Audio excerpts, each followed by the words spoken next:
Today is October 29th, and we've got some keeping up to do with the Yankees. So let's talk Yanks. Talking Yanks with old Jomboy Jake. Recaps galore, weekly awards, stat lines, theme, and hot takes. Woo! Get your Yankees news from these two fine dudes. It's time for Talking Yanks. Talking Yanks with old Jomboy Jake. Talking Yanks with old Jomboy Jake. Hello and welcome to Talkin' Yanks. Thank you very much for joining us today. My name is Jimmy. His name is Jake. BBD in the corner. It's been a while since we talked Yanks with you guys. At least me. I missed the last episode. I know Joe's filled in, but it's been a while. There's some stuff to discuss. We gotta figure out who's staying and who's going. Also, if you're looking for other things to do, this episode is sponsored by SeatGeek, and you can use code JM Playoffs to get 10% off your next set of tickets at SeatGeek. I was recently looking at Gabby's Dollhouse live. I was looking at Disney on Ice live, maybe some hockey games to take James to, see if he's into that. And if I do that, I know I can use code JM Playoffs to get 10% off, and I can use SeatGeek to find the best seats, best value, all of that. So you guys should do the same. Jake, how are you? James Davis, everyone tuning in. Yeah, thank you, SeatGeek. And yeah, we got some ads this episode. We've been doing the once a week thing, so our sales team is mad at us, but we want to be back, and we're about to be back. And thank you very much for inviting me and Joe's to Gabby's Dollhouse with you. That should be a good time. So until then, we'll sort through this Yankees ordeal, and the itch is starting to come back a little more as the World Series is going on and starting to wind down. And yeah, man, I don't know. I keep doing these kind of surface level. Hey, let me dip my toe. Let's see what this offseason's gonna look like. And it's like, oh, if I really want to change this team, you really got to change this team. Which I don't know. I feel like we normally come up with kind of, you put up blinders a little bit, and you're like, how much are they gonna actually do? Because this front office likes to do one transaction at a time, but I don't know. I kind of keep telling myself they need to have a massive offseason because of the Judge turning 34, Cole coming back and being 35. Like, there's a lot of blank spaces, Taylor Swift, that like need to be figured out. So again, this isn't our plans for the offseason, but this is kind of the high level what's going to be sorted through. Will we be doing our plans? We know we did them last year. We did like an episode of our plans with Soto, and then we did one without Soto. There's not a key member there. Yeah, but we'd I probably think only so. do it once this time. I think I tentatively have it penciled in for 2 weeks from now yesterday. Okay. So this is just going to get up to date because some people have opted out already, and there will be free agents and other players. The Yankees have to make their decision if they're going to give them, an offer or non-tender, all that stuff. And that happens 5 days after the World Series. So the Blue Jays winning yesterday bought them 2 more days to ponder these decisions. How about that? I would hope they know at this point. We never But know they with our probably guys. don't. They probably wait till the World Series ends and then use those 5 days to have the meetings. Yeah. Like they probably I'm sure they know, but they probably haven't like discussed it in full. They probably say, go take your time. Yeah, I mean, the few decisions that we're going to really run into, I'd like to think those have been discussed a good chunk by this point, but we never know with those guys sometimes. How are you doing, Jimbo? You've been a busy man. How are you, Yanks wise and life wise? Busy man, but also doing nothing. It's a weird thing. Right. It's paternity leave is somewhat easier this time around because we have 3 kids. So Katie's, with a newborn a lot, and I'm with the other 2. I hit a wall probably end of last week. I started becoming a not fun dad. I was like, you guys got to start listening to me. This is a mess. No, it's good. It's good. Baby Frankie looks just like James, but he has a birthmark on his cheek, so that's cool. And I've been enjoying getting the kids ready for school. Claire, looked great today. Did you see her? Wacky hair Was day. it crazy hair day at the house? Wacky hair day at school. Yeah. Pajama about that? day. I've instituted a green light system. They're not allowed to come wake me up until the light in their room is green. That's been going well. If they do it, they get he gets a Hot Wheels car and she gets a little like princess figurine. They're very into that. Only problem is our bedroom shares a wall with their bedroom. So now they wake up before it's green and they're just loud as shit playing with each other and like screaming and yelling. And then like, don't wake them up though. And I'm like, Yeah, that's that's good. Sentiment's working. End results not there yet. Ain't that it? With the Yankees, haven't thought about them. I mean, I was planning on doing last week's episode and I got deep into Volpe research. I was texting you guys. And then I got the stomach bug the kids had like literally an hour before. I was prepping for the episode an hour before I was then vomiting.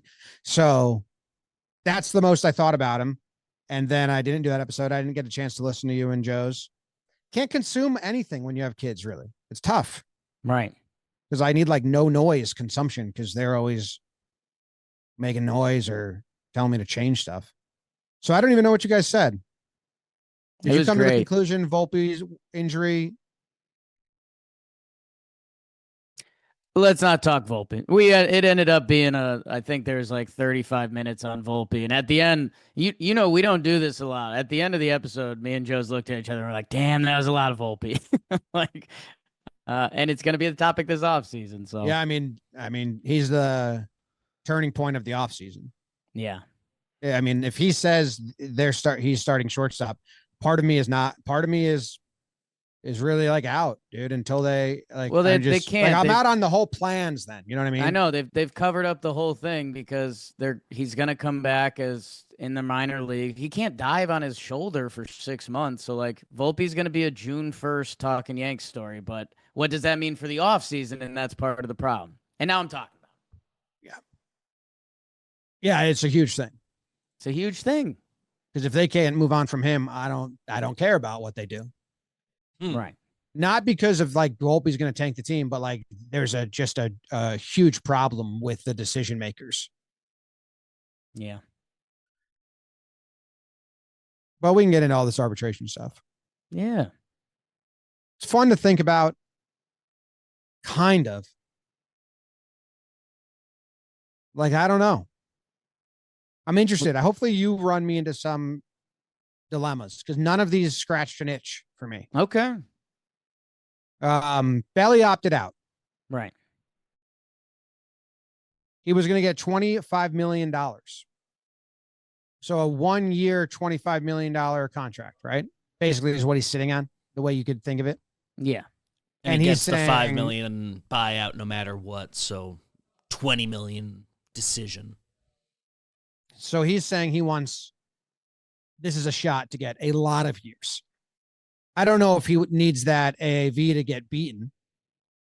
Sometimes you think that, like, he thinks he deserves more in the year, and he may. I'm just saying, like, this is his chance to get a 6-year deal. Or how old is Belly?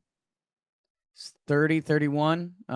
He's projected to get 5-6 years, and around that price tag. So I don't think it really was a decision for him at all. Because even if the AAV comes in right below that, he's probably looking for 5, 6, 7 years. He would have needed to have like a really bad year to not opt out.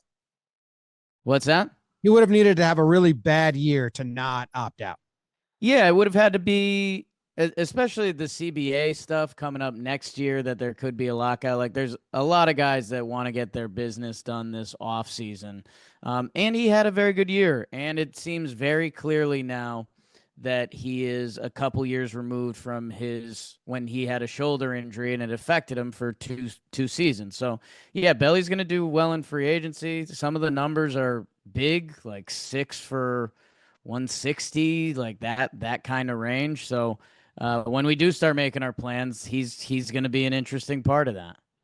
Cashman said, we would certainly love to have him on our team moving forward, but we haven't engaged in any discussions yet. I haven't spoken with Scott Boras, Bellinger's agent. He certainly deserves recognition. He contributed significantly on both offense and defense, and he was a valuable presence in our clubhouse. So that's every box ticked from Cashman. Yeah, and I guess the other thing to start putting in the back of your heads is I think Belly is outfielder number 2 on the list, or all the teams that are in on Kyle Tucker, Cody is part of their audible plan, and we may be one of those teams. So it's going to be interesting to see his free agency. He's probably has to wait for Kyle Tucker to make his decision. Or, we did see like last year, a fun one was Willie Adames. The Giants threw a big contract at him being like, hey, we need you to sign. We need you to sign because they wanted to get ahead of teams doing their alternative plan. So just something to think about. Yeah. I think they're going to be, they'll be in on Belly. Well, I don't know if this is the time to have the Belly Tucker conversation. We probably have it more fleshed out right now. I haven't looked into it. I would rather Bellinger. Yeah, it's where the money lands. The Tucker, it's hard. You can't argue that Belly's a better ball player with Tucker's all-around stats, and he's 2 years younger. But some of the numbers are that Tucker's looking to get in the 40+ mil range. So where does Belly land? Where does Tucker land? Yeah, just left field as well. Tucker hasn't played a lot of left field. Bellinger, we struggled to find one forever. He was out there. He can also move to center field if that's the plan, with Judge in right field and Grisham. More versatility, less high-end potential. And first base. Yeah. So we'll dive into it more, but all right. Take a quick break, and then we have all these arbitration guys to get through. Caldera Lab, let's be real. Most skincare products aren't made for men, and when they are, they're usually not great, overly complicated, questionable ingredients, or they don't deliver. That's where Caldera Lab comes in. They've redefined men's skincare by combining advanced science with high-quality, non-toxic ingredients to create a simple, effective routine. This is what I like. Their products, the good, the eye serum, the base layer, kind of tells you what they're doing.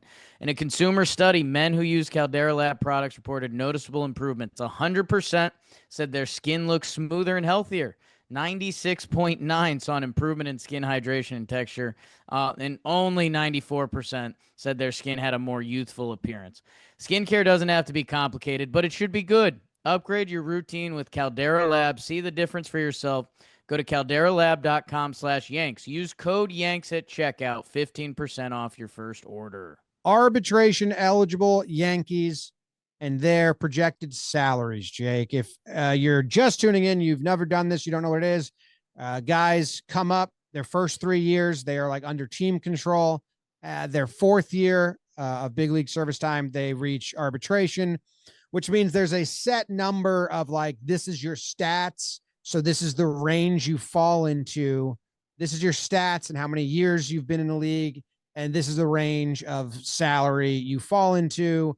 And then there's guys that like, or deserve way more than that or less than that. But there's kind of a flow chart of like, there's an equation to it. And guys always get raises usually. So the first one I think is very easy. Jazz Chisholm Jr. is in his final year before free agency, and he's projected to basically double. He went 30-30 season, second base, played really well. He's going to go from 5.8 million to 10.5. Think the Yankees are going to pick that up. Yeah, easily with his talent and what he put together last year. His time on the Yankees, who he's been, and go look at second baseman around the league, like 1 year of 10.5. He's Jazz is coming back in some way, shape, or form. Yeah, and the rest of these guys, we think there's no chance of them being non-tenders, like not questions. David Bednar gets a $4 million salary increase from 5.9 to 9. He's got a year left. Camilo Doval, 2 years left. 4.5 to 6.6. I mean, he's got 2 years, so I think they're going to do that. It's real money, especially when you start putting together the bullpen or your full off-season plan. But his high-end potential, what you would have to pay to get an arm similar to Camilo Doval would be a lot more than that in more years. Yes, Doval's coming back. Okay, Anthony Volpe. He goes, gets a big bump. It goes from $800,000 to $3.9 million. I mean, they're going to do this, but you can replace Volpe for another guy who makes cost controlled money. Yeah, I don't see the need to do this, but they're going to do it, obviously. They're going to do this. They a defensive shortstop, if you kept the offense out of it as a whole, gets a similar contract to $5 million a year. What's Taylor Walls? Is he in ARB? He's in ARB. Is he making that much money? Yeah. I mean, I go, back to IKF's free agency. He ended up getting 2 years, $8 million or whatever it was that blew us away. That Volpe's coming back and he's, Luis Heel, he's going to bump up to $2 million. Jose Caballero, he gets a nice bump. He's going to get $2 million. And Fernando Cruz, 1.3. I don't know. All that bullpen is starting to add up at some point. I think they're going to pick them all up, but I wouldn't be surprised if they trade some away and replace some if they want to sign a reliever with a big salary and then get more guys that are under $1 million or around $1 million. But I think they're not going to non-tender these guys. I just think they're going to say yes to everyone we just named. But as we go down the relievers, it kind of becomes like, well, I don't know. Like that's a lot of money to be spending on not having a stud. Yes, I think the way BBD laid out this sheet is that, these guys are going to be, for what they are going to get their ARB, and then the follow-up will be is Fernando Cruz best suited for the Yankees, and that probably depends on who else is available or how they want their bullpen to look on the whole. Yeah. Okay. Jake Bird. People forget about him, but he's around.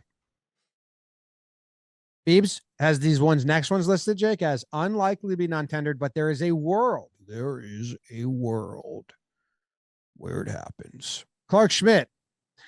That's a really small upgrade, salary jump, 3.6 million to 4.9 projected. That's not that much. And I think they will keep Clark around because they're already shallow at depth to start the season in the rotation. Yeah, and it's 2 years, so I think the thing to look out for, and this is more probably Yankees math that maybe a lot of you don't care about, is do they try to buy out Clark's next 2 years to make it just know the number, not have to do ARB next year? Because we don't know if he's going to pitch this coming season.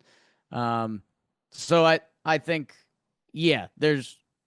it would be GM front office funny business, but a starting pitcher for a year of Clark Schmidt's caliber is worth $20 million. That even for this year and next year, the numbers make sense. So it's just Yankees accounting, I think. Okay. Oswaldo Cabrera, first year of ARB, he's going to get a little bump. I think they're going to pick that up. If McMahon, Caballero, Jazz, Volpe stay, I don't know if Cabrera, I don't know where he fits with Caballero, but that's a conversation for later. Yeah, the pieces start to get a little seemingly redundant, but I think what is Oswaldo's versatility, like, it makes sense to have that guy around. I do think the clubhouse stuff matters just a little bit, and I don't know, as bench pieces go, you could do a lot worse. So for that number, he's back. All right, this is an interesting one. Mark Leiter Jr. He's set to make $3 million.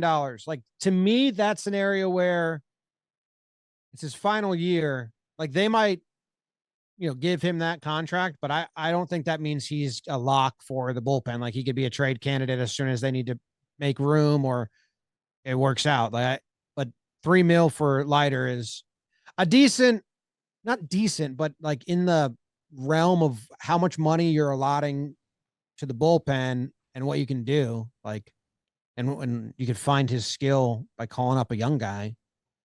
Right. When Hal has, quotes in the previous years about, staying around that 300 million number and not going over, this is where you have to start dealing with things. And, Mark Leiter Jr., he's obviously an MLB piece. And if he goes to free agency, he might even do better.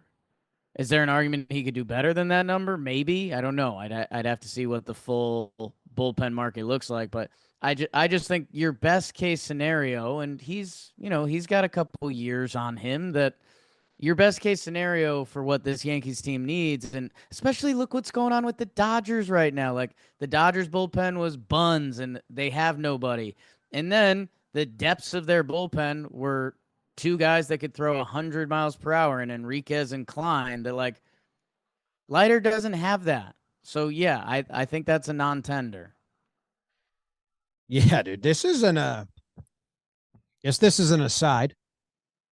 The Yankees got mixed up the last 2 years. They got a bunch of relievers that throw soft and have like trick pitches. And then they got a bunch of guys on offense who only, like, they chose the wrong sections of 3 true outcome. Like, choose the pitchers who limit batters to 3 true outcomes, and choose the batters who deny that ability and have more than 3 true outcomes. And they went like if you look at Wells, Volpe, the bottom of their order, what they're trying their skill sets to be, and then they're some of the bullpen pieces they've had with their pitches, it's like, hey, call up LaGrange, because I have more faith if he can throw 100 that he can do what Klein did than Leiter. Correct.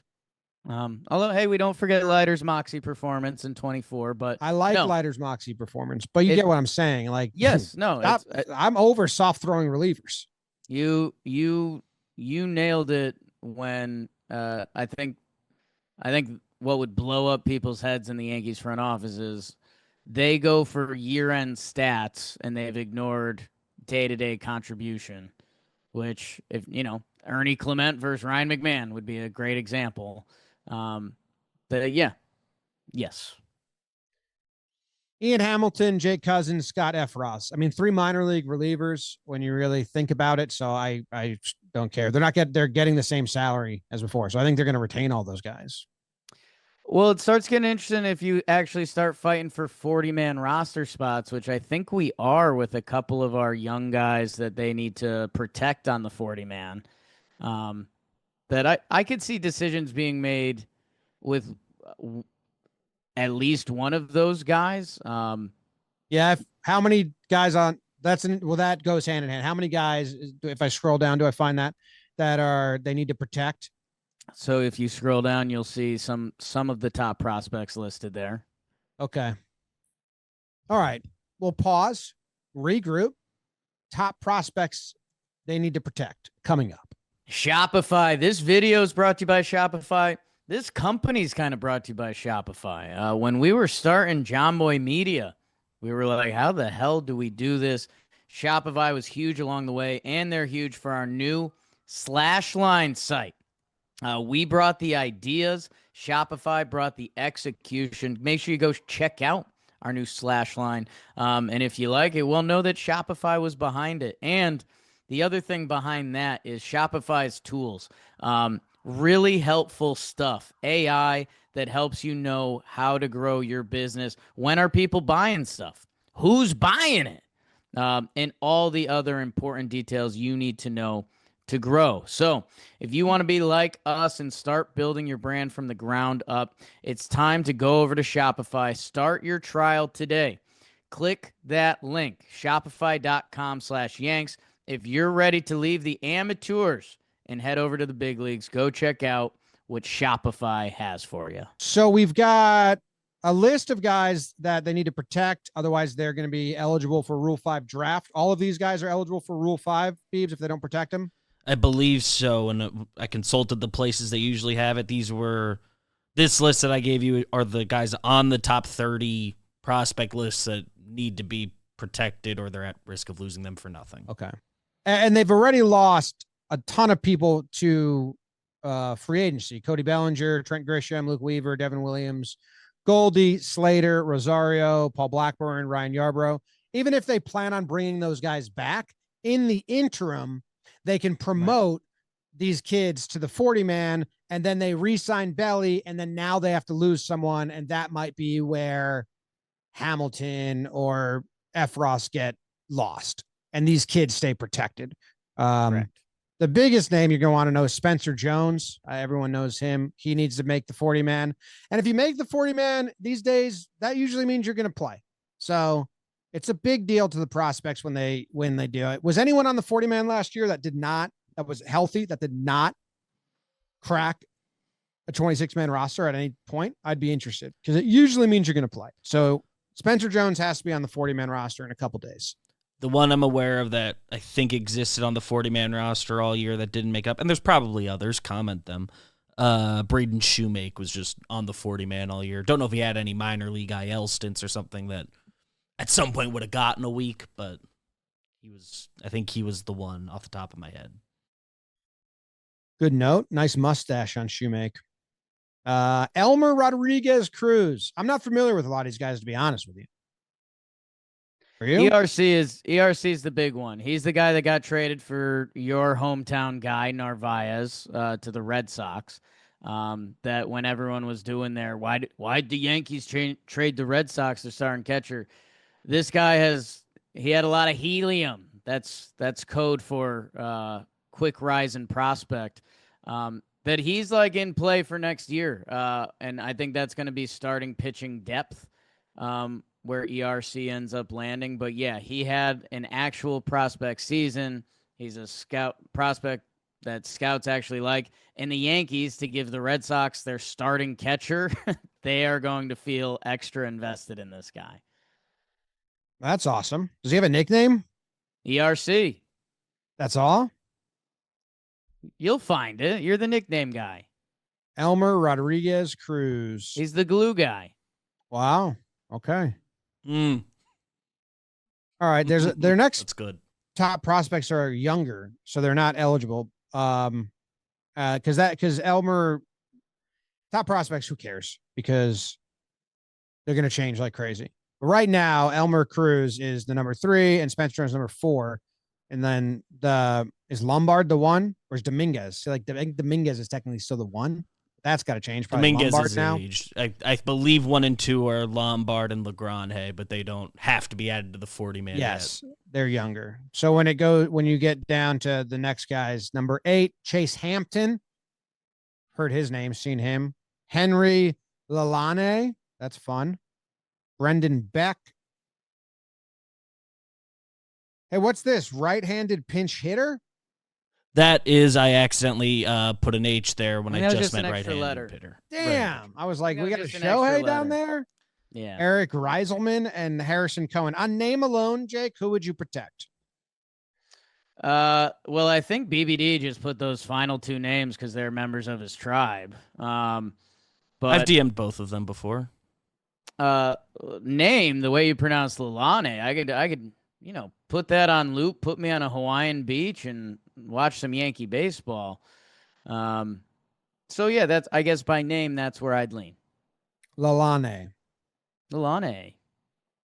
Cool. So it sounds like they're going to produce Rodriguez Cruz. They also don't want to put some of these guys in the 40-man because then you're kind of stuck. Yeah, it becomes the Yankees asset game. I do think 40-man ends up getting more. There's always money in the banana stand. There's always room to navigate on the 40-man. Like we mentioned, Shoemake didn't get the call last year. One of the pitchers, like Michael Arias, is on the Yankees 40-man. I remember that happening. Like he never got used. And there's still some names on here. Paul Blackburn, Jake Cousins, F. Ross, Hamilton, Yorbit Vibas is still on the 40-man. And like you said, all the free agents are coming off. So I think especially, we know the Yankees love to protect an asset that I think they're going to get a lot of these young guys on there. And then once you start signing free agents, it's okay. Well, we're going to release Chase Hampton. Does anyone want to trade for him? I am reading about Cruz. Okay. Took me a while to get to something I liked. He's got a 6-pitch mix. Okay. What are you doing? Why are you throwing 6 pitches? He's Seth Lugo. He can reach high 90s, but he sits 90 to 95. and he's a sinker sweeper guy, which sounds like give me four seam guy that throws high 90s, Schlittler. But this says he's aggressive strike thrower. That's great. He started the year in high A and then went to double A and just got a taste of triple A last year and did not perform well, I don't think, in triple A. So he'll be protected. I'm excited. I think they got to let him pitch in triple A a little longer. Yeah, man, pitching's changed, dude. Look at Schlittler. Like if you come in and you have the sauce, like you're gonna get a look. So I don't know. And again, I think that Yankees Red Sox part of it, the Yankees have slight more motivation. True. And the other part with any of these prospects is like that some number of them, they'll play the game of like, this guy probably doesn't get taken in the Rule 5, and they'll see if he can pass through. Like Hampton had Tommy John in spring training. I would guess they play Whitlock, the game though. and hope nobody takes him. That is how we lost Whitlock. Elmer Javier Rodriguez Cruz. Only 2 games in AAA, so one of them was really bad against the Jacksonville Jumbo Shrimp, who I think won the whole championship. Yeah, they were good. They're a great team. Okay. We're protecting those guys. Yeah. What do you need? Or is it time to play our game? I think the only 2 names that people might be curious about, Tim Hill has a $3 million team option that the Yanks are projected to pick that up. I could see that going the other way. Although, like, for what Tim Hill does provide for 162 and, ideally 1 out in a postseason, I think that $3 million is worth it. And then they do have a $5 million team option on Jonathan Loaizaga that I'm going to announce they don't pick up, but they've surprised us before. Yeah, that was a shocking move last offseason, and we were right to be shocked by it. Didn't make sense then. That was bizarre, huh? Yeah. Yeah. I don't know why they did that. So I don't think they'll do it again. I agree. All right. Let's play a game. Unless I'm missing something. Let's play a game. No, I don't think so. I guess just the actual full names of everyone that's technically hitting free agency: Bellinger, Grisham, Luke Weaver, Devin Williams, Goldschmidt, Austin Slater, Rosario, Blackburn, and Yarborough. And then if we want to do the qualifying offer Trent conversation, I muted myself by accident right at the end.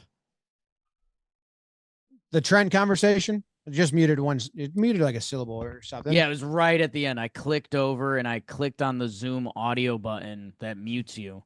Yeah, I don't know. Do you think Trent gets the qualifying offer? No. Because he needs to go make money. Wait, so the Yankees would get a draft pick? Or they would lose one? So if they offer Trent the qualifying offer and he leaves in free agency, they get a draft pick. What's the qualifying offer? 1 year, 20 mil? A hair over 22 million this year is the qualifying offer, and where the Yankees are at, luxury tax wise and penalties, all that, they would get a pick after the 4th round if Trent leaves. Offer him it. No. Well, there's a benefit. This is the tricky thing. The Yankees like being nice to players. We've heard about this. It hinders Trent's free agency. So I think it's like a question of, we don't think he's going to accept it because he's going to go get more money. If the draft pick is in the 4th round, how much do we value that? I would think a decent amount. They got Judge from the Swisher qualifying offer is the story. But it also will hurt Grisham's free agency. Yeah, and the judge pick was like a first rounder that they got him. Like 4th round, 4th round Yankees are guys that get traded. Shout out Rock Riggio type bit. And I don't know, man. I think with where the Yankees need to get this team, like Trent, there's a good chance Trent accepts it because Trent's actually still young. Like Trent got called up young. That if Trent takes the qualifying offer, has a similar year where he's a center fielder that hits 30 home runs, he has a really nice free agency. And Yankee Stadium, like if you look at Trent's chart, he pulls the ball. Like he is built for the stadium. That I don't know. The way that I'm currently envisioning my 2026 Yankees team, I don't know if I can have Trent making 22 mil. Who's his agent? I don't know. ISC is my guess off the top of my head. Because if it's Boris, he's not going to accept it. ISC. Wow, way to go, Jake. Agency That's guy. a guy who looks at a lot of baseball reference pages and just kind of drinks in the info. Yeah, maybe they don't offer it to him. Draft pick doesn't seem worth it. Because that your other side of that argument could be like, hey, Trent, we respect you. We're not going to give you the qualifying offer so it doesn't hinder your free agency. Best of luck. Yeah. Yeah. Okay. Makes sense. Game time. Are you hosting the game, Beeps? This episode is sponsored by our partners over at DraftKings. Stay in on the action and use your bonus bets on DraftKings same-game parlays for a shot at even bigger payouts.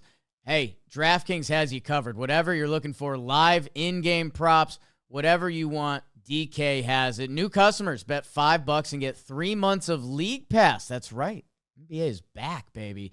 And you'll get $300 in bonus bets if your bet wins. So, download the DraftKings Sportsbook app. Use code JMBaseball. JMBaseball. $300 in bonus bets instantly if your first $5 bet hits, plus 3 months of NBA League Pass. In partnership with DraftKings, the crown is yours. Yeah, so I wrote down 13 guys on the team. Went somewhat arbitrarily just through the roster and gut checked myself on like do they belong in this game. And we're gonna go through and rank and rate how surprised we would be if any of these guys were traded off of the Yankees and whatever that other trade is at some point in the offseason. There's always surprises. The first name I will put out there, Luis Gil. I'd be very shocked if he was traded, Jake. There's guys I'd be more shocked, though. Right. He's got, how many years does he have left? 2? He is into his arbitration, so he has, I think, 3 years left off the top of my head. He's out of options next year and has injury concerns. Year 1 of arbitration this year. So it becomes a game of like, do you need more optionable guys or who are mainstays? Are you planning to go get someone else in the rotation anyway? Does that matter for Gil? Pitchers can always get traded for pitchers, but I got 13 empty slots. We can move him around. Right now, I think I'm going to put him in like the 10 spot. So that would be your 10th most surprised.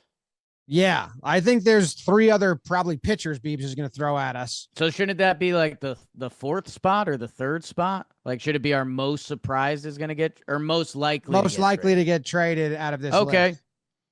I might go a little higher I'll go 9 and I'll adjust this. I don't know. I just think we're in an interesting we're in an interesting part with Gil where the Yankees didn't love how he looked at the end of last year.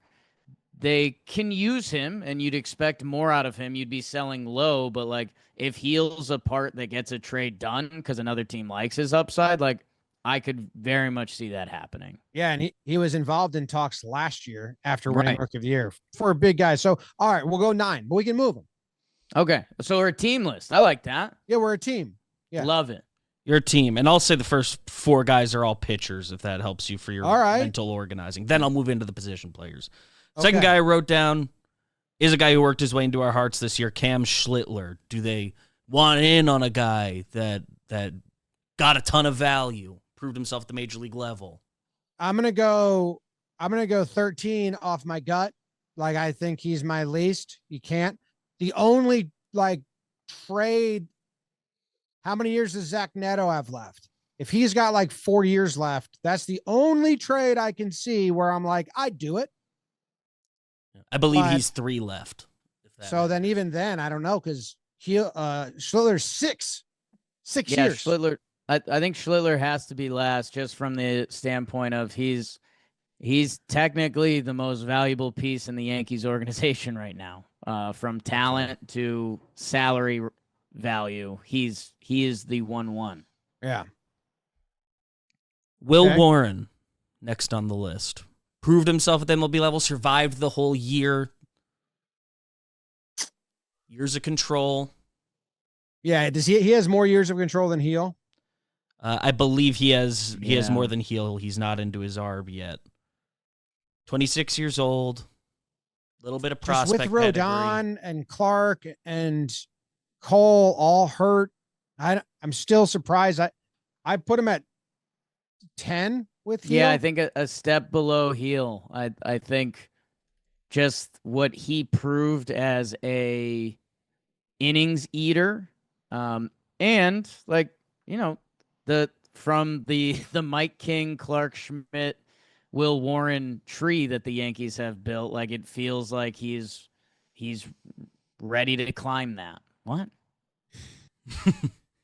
Yeah, no, I think they're excited about his future. Like they don't have the best of him yet, and he's not close enough to let go. Like he doesn't have Heel's injury history. Like Yeah. the top draft pick. Yeah. Yeah. Okay. Last pitcher before we moved into the position players. I have an idea where this one's going to land. Rodon. He, of course, has a no-trade clause, but when you're down to 3 years at 27 per, that's a number that another team would take on if it's a situation he liked enough to waive it. And if they needed to move off money. Schlittler has to move up now because he's at least a commodity that you're getting in return. You can trade without his permission. Rodon trade, it makes 0 sense. It's not happening. He's hurt. He's making decent money. What team would take him on now? It would be like in the middle of next year if he's like returned and healthy. Yeah, I think I'm okay with that. Just because you need Rodon's approval, where if the, you know, whatever the dream fantasy Schlittler trade would be for a young shortstop and a young catcher, like, yeah. Of the names I have on here, he'd shock me the most. Like, I don't think anyone comes asking for him. And I don't think the Yankees are going to go shop him. Like, it's just. Yeah, just likely is the word in play here. Although I think what Beebs is noting from this is like the contract itself for what Rodon has done the past 2 years now is actually, you know, compared to what's going to be handed out in free agency this year, is not bad. Yeah. It's like if the mandate from Hal is like, get under all the luxury tax right now. It's like, all right, so we have to basically give him away. Then it has to be somewhere he likes. Only way I see it. Moving on to the position players. One that's been a topic of conversation in this office. I don't know how much Twitter's been talking. Ben Rice. I'd be surprised if they traded Ben Rice, but because of the lineup and how many DHs, and if they think he's not going to fit, like it's not, you know, they traded Jesus Montero, who RIP, tragic. That was terrible. That shocked me because he came up and looked great in his debut. Right. But they sensed it wouldn't work out. And they got, I guess, how Pineda. about this? I think this will help your brain. Would you be more, is it more likely that Luis Heel gets traded or Ben Rice? I have them kind of even, but Ben Similar, Rice right? a little more. I think it's kind of, and maybe how we organize this exercise, but like you said, I don't know. The Yankees need to adjust their whole lineup where they still need all their pitchers in a way because Cole and Rodon are going to miss the start of the season. So I think I would put Ben Rice right above them. Yeah, for now, I think we're going to run into more position players that will bump him, but we'll see. Yeah. Rice is pretty high on the list as far as just like who other teams are definitely going to call and ask about. Yeah. Rice for Zach Neto? I'd do it. Sure. Partially shares a position with Ben Rice. The next guy on the list, Austin Wells. Trade? I have him high up on the list. Yeah, but like more people are going to ask for Rice over Wells. Yeah, I think it turns into the like who would I likely trade, or who do I think is likely? I would trade Wells and keep Rice, but I think if you want to return, Rice has more years and is better hitter. Right, but he doesn't have a position. This is a catcher situation where Austin Wells is a cost-controlled catcher with more potential, like top draft pick. Obviously, last year, we don't know if last year is his year. But again, when you start assembling the Yankees, you have to start making decisions kind of with those two guys that I think Wells, there's always a catcher. Dude, Trevino got traded and extended. Yeah, you're right. So, let's just put him above Rice for now. Yeah, I would put him up with a little bit of buffer. I don't know how many names are going to be above him. Yeah, but right now we'll just say he's above Rice, and then we'll keep moving guys up. You know, I'm nervous about the next name I'm going to say. Hopefully we don't dwell on it too long. Anthony Volpe. He's like 11. Yeah. Yeah. If the Yankees are proud, but if there was something that they could okay, Ben Rice and Volpe for Neto, and they could get out of jail free with that. I'm sorry to all our Angels listeners. Competing with Peraza. Hey, shortstop, leadoff hitter. Come on. Couple fun names, bigger contracts coming up next. They just traded for this guy, but could they trade Ryan McMahon again? Yes. It's in play. It's in play, definitely, because their infield mix doesn't make any sense right now, and someone has to go. We can talk about it much more at length later. Yeah. But I'm not saying I want McMahon traded. I don't know if I want him as the full-time third baseman either, because I kind of like Pop at the corner. But yeah, I have him. We'll just go above Wells for now. Do you agree with that? I would put him below Wells just because of the contract. What's McMahon's contract? His luxury tax hit is 11.6 repeating. And in real life dollars, he makes $16 million. So if they needed to clear real money, 2 years left. If they needed to clear real money, year? I believe it's 16 each of those last 2 years here. So that's real for what we're talking about. And hey, I drove the McMahon bus for years. It was just a sampling of the offense, and it clearly felt a little bit off, and I don't know if there's more in there. But, yeah, $16 million for a third baseman that definitely has the glove, and you're not sure what you have with the bat, but he doesn't fit this current Yankee. He is a luxury piece, and the Yankees currently don't operate in luxury pieces. Yeah. Okay. Next guy, potentially the juiciest, the name that inspired this idea when Jake and I were talking, Big G. Stanton? I got to bump everyone up and put him 13. You think so? He has a full no trade unless the Dodgers come calling. He's not going anywhere. Right. They're literally, the unless the Dodgers say we want him, and I don't know why they have DHs. Yeah. So the DH. So I'm gonna put it. Unless you're gonna argue, there's no way. No, I think it's just funny. I guess if something changed with Stanton's outlook, it's funny that we spent so many episodes doing how, can we dump him? How much do you eat? And it's his value baseball wise is kind of at a high in a little while, and his contract remaining is obviously how time works. his contract is the best it's ever looked. That I don't believe in anything, but I'm wondering if anything would swirl. Yeah, I don't think so at all. 2 years and $44 million left guaranteed to him. I'd bet more likely on he misses 2 months again next year. Right. They probably just execute that plan again. But I'm just from a GM trade perspective, which we've spent a lot of time talking about, Stan, and his value is the best it's been in a long time. Yeah, he would just have to approve it, and he was very tough for the Marlins, and he'd only go to LA. You'd think. These two guys, I'll combine because I think they're related conversations. Jason Dominguez and Spencer Jones. Oh. They're a combo? Not as a combo, but just talk about them at the same time. As a combo. I think that each of their individual conversations are related to each other a bit. I'd put both of them above Wells. I think so. And I think this is the top of the list. Yeah, I'd put Jones as number 1.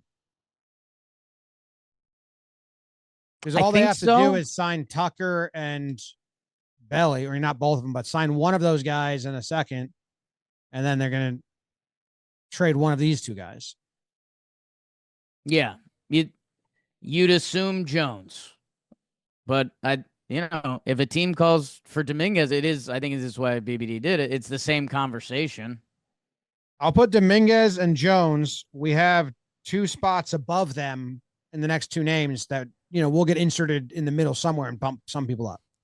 Does Dominguez or Jones, one of them gets traded this offseason? Shrug. I mean, it depends what they do. Yeah. I mean, I don't put it past them to sign Bellinger, and then the 4 outfielders are Dominguez, Bellinger, Judge, and Jones. Okay. At some point. 2 names left. One of them I think will be very high on the list. One I imagine will be lower. Take that as you will. JC Escarra, quick. I mean, he's 1. It's 1. You can't have 3 lefty catchers.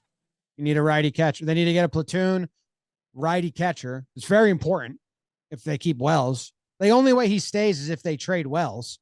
Right. And then Escarra is your lefty backup, and you find a primary righty catcher. But if Wells is staying, you need a righty platoon. So I think Escarra's likeliness to be traded high. Yeah, that's going to be 1 for me. As a throw into a trade, you get your backup catcher shopping done and whatever trade Yankees are doing with another team. Get us a reliever, Escarra. Get us a reliever.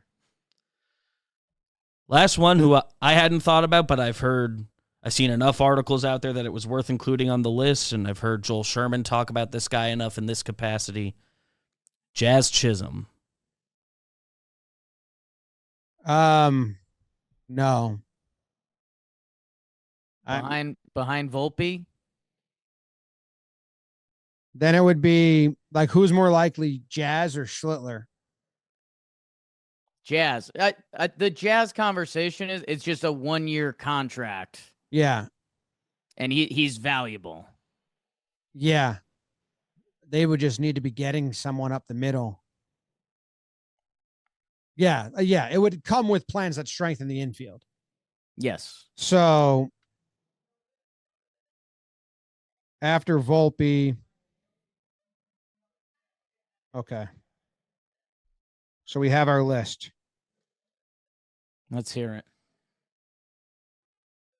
This is the order of players from most likely to least likely. And that doesn't mean that if they're ranked number 3, we think he's guaranteed to be traded. We're just of these guys, we place them in order.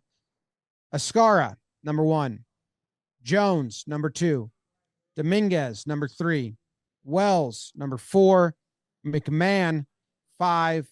Rice, 6. Heel, 7. Warren, 8.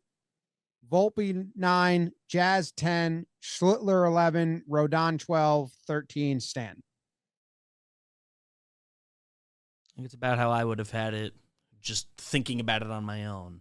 People, Slashline is the new way to shop your favorite gear from the Jomboy Media Store. Awesome designs, a new, better website experience. So go click the link in the description. Shop now. Shop your favorite gear from the Jomboy Media Store. Click the link, shop.jomboymedia.com. Check out our Slashline collection. And I think there's like a divide, like there in between 1 and 2 is a huge gap where I'm like, no, I think it's more likely than not Escara gets traded. And then with the 2-3 Jones, Dominguez, it's 50-50 toss up. One of those gets traded for me. Right. And then when you get to Wells, McMahon, Rice, those 3 are in a bucket where it's like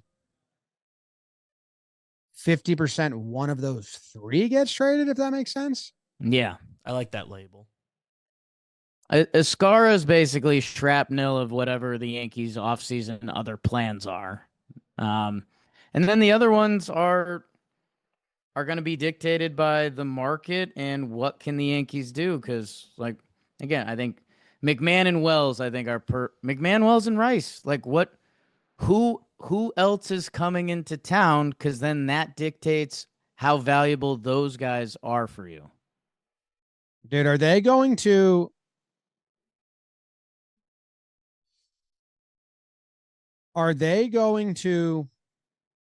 try to re-sign Devin Williams just so losing Caleb Durbin doesn't look worse?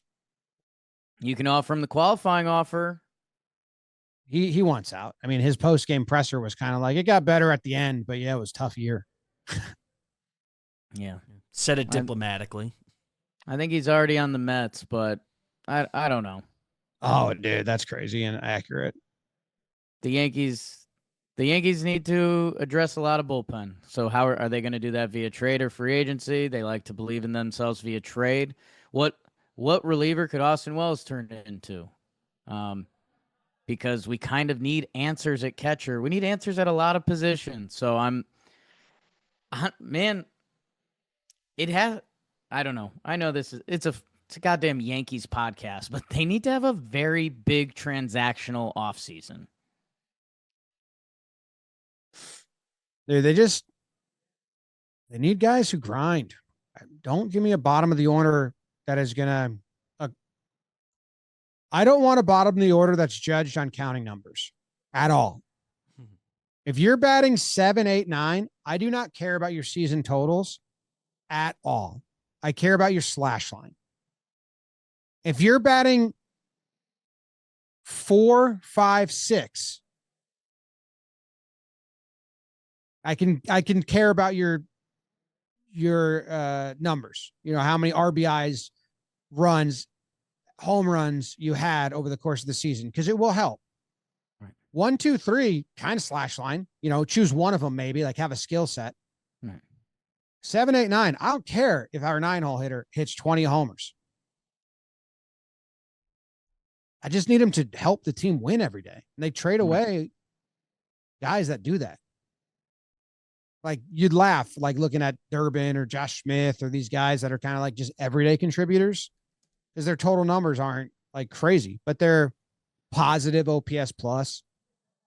They bring an at bat to the table. So go find the minor league system. Go find the guy, go find the Barger and the Lucas, the veteran AAA player that has multiple parts of a game, and go find him for cheap. That was their gift for a little bit. Gio Talkman. Yeah. They haven't done. Who have they found offensively since Gio and 1 year of Talkman? I mean, Jazz was what he was. Trent. Yeah. Yeah. I mean, Trent had a great year. Yeah. But he was. Right. You're judging him, and he's fine as lead up on base guy and slugging. That's fine. But yeah, bottom of the order, go get me guys that are going to have at bats. Have an identity that's not 220 with 3 homers a month. Yeah. That'd be nice. Be nice. Someone do that research for me. Go find me the AAA guy that's blocked in the Dodger system, who's not a top prospect, but plays baseball. And we'll get him for cheap. Done. Like the Blue Get him on Jays, they're their like roster Lucas cleanup. is 30 years old in AAA. Like a threat now. Hitting 2-hole between Springer and Vladdy. Crazy. All right. Thank you very much for tuning in. Farewell. Goodbye. Go Yankees. Go Yankees. Go Yankees.